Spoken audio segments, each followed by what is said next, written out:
नमस्ते, प्रणाम, हर हर महादेव। आप सभी को स्वागत है हमारे चैनल में। तो कैसे हैं आप लोग? उम्मीद करते अच्छे होंगे, स्वस्थ होंगे, मस्त होंगे।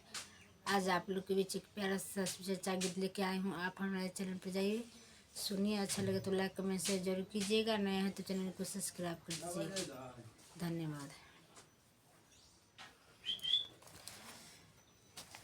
हम तो बनली शिव के शिष्या, तू बन के देख। हम तो बनली शिव के शिष्या, तू बन के देख। घरे घरे में गुरु जैतुन, घरे घरे में गुरु जैतुन।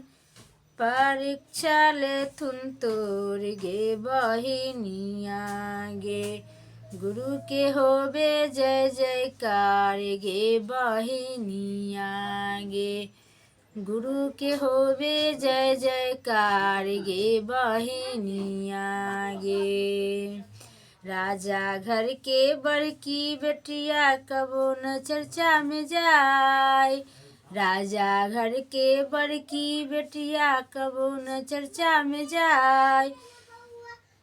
अगला जन्म में कुत्ता बन के, अगला जन्म में कुत्ता बन के लाठी रोजो खाए मोर बहिनिया गे। गुरु के होबे जय जयकार मोर बहिनिया गे।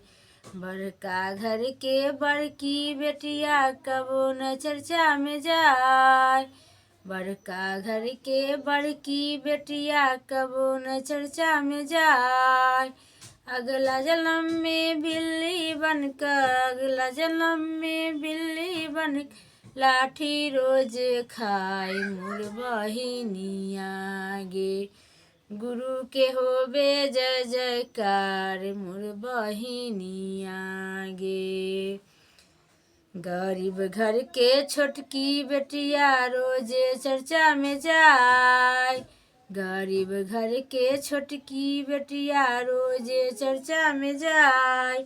अगला जन्म में लक्ष्मी बन के, अगला जन्म में लक्ष्मी बन के घर घर में बस जाए मोर बहिनिया गे। गुरु के होबे जय जयकार मोर बहिनिया गे। हम तो बनली शिव के शिष्या, तू बन के देख।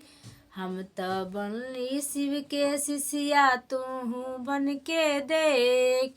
घरे घरे में गुरु जैतुन, परीक्षा लेथुन तो मोर बहिनिया गे। गुरु के होबे जय जयकार मोर बहिनिया